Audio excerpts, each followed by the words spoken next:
Hello again, ganda ka-chika life! Kumusta po kayo mga ka-chika? Heto na naman po tayo para sa ating panibagong showbiz update. Miss Catherine Bernardo patuloy ang pagdagsa ng blessing. Sa dami ng mga produkto ini-endorso ni Miss Catherine Bernardo ngayon, halos araw-araw ay may mga ganap ito para sa iba't ibang brands. Kung hindi siya dumadalo sa mga brands-related events, ay pumipirma ng kontrata ay nasa shooting ito sa advertising campaign. Gaya na lamang po noong Lunes, may ginawa na naman si Miss Catherine na bagong TV commercial para sa ini-endorsong produkto. Bagong brand na naman ito. Mapapasana all ka na lang talaga kay Miss Catherine. Hindi pa man lumalabas ang inaabangang first TBC nila ni Miss Nadine Lustre for a hair product ay may mga nakalinya ng schedule ng airing ng mga latest at campaign nito. Speaking of Miss Catherine at Nadine, super excited na ang fans nila ni Miss Cat na mapanood ang kauna-unhan nilang project together. Ilang araw na nga itong nag-trending sa online world kahit nung Webes nga po May 22 pa-i-aero ang pinag-uusabang TV commercial. Ngunit alam niyo po bang may kumakalat pang debate online tungkol sa inilabas na photo teaser ng hair product campaign kung saan makikita ang side view profile ni na Miss Catherine at Nadine?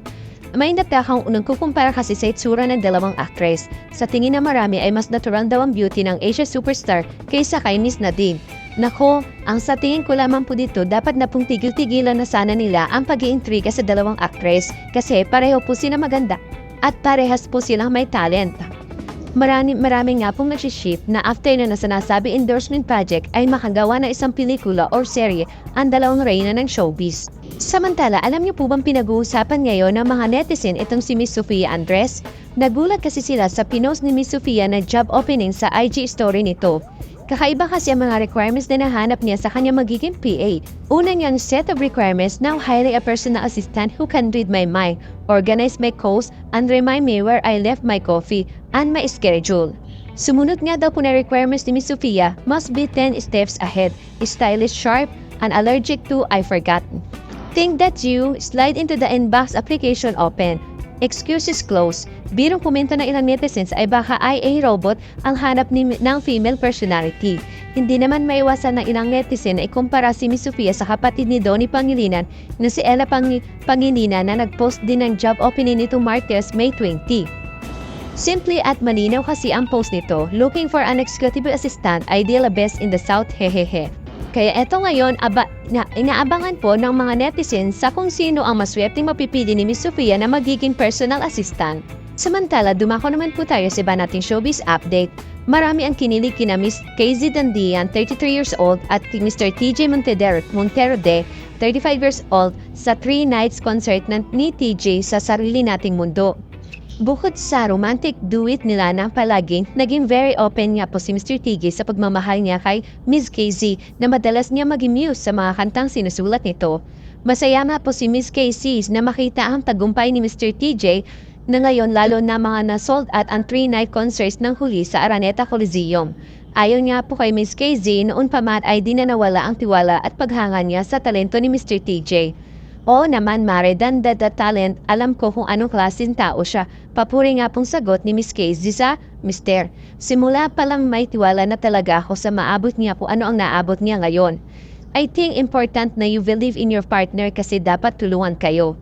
Mayroon talagang times na ikaw di ka naniniwala sa sarili mo, dapat mayroong tao na naniniwala sa iyo. At kung noong hindi masyadong kumikita si Mr. TJ ay si Casey ang sumasalo ng ilang pangangailangan nila sa bahay, ngayon ay sumasagot na rin daw si Mr. TJ sa mga gastusin nila. Nakakatulong na kahit papaano, tulungan pa rin kami, masayang pagkukwento ni TJ. May dynamics kami sa bahay pero yon as much as I can, masarap din sa pakiramdam na sige ako na ito. Parang madami-dami na lang ako, pabirong hirit ni Mix Casey. My money is my money, your money is your money, ganon. Kwento naman ni Mr. TJ, simple lang ang kanyang misis na si Miss KZ at hindi tumaluho. Ganon pa rin, yung simpleng pagkape-kape, masaya na siya sa ganoong mga bagay, bibilim mo lang siya ng simpleng kape. Si KZ naman, small things din yon. Masaya na kangitin pahayag ni Mr. TJ. Biro ulit ni Miss KZ, okay naman kung may kape, pero kung may ka-channel, bakit naman hindi, hahaha. Sabay bawi ni Easy, I'm strong independent woman I think. Tinanong nga po sa isang interview kung handa na sila magka-baby.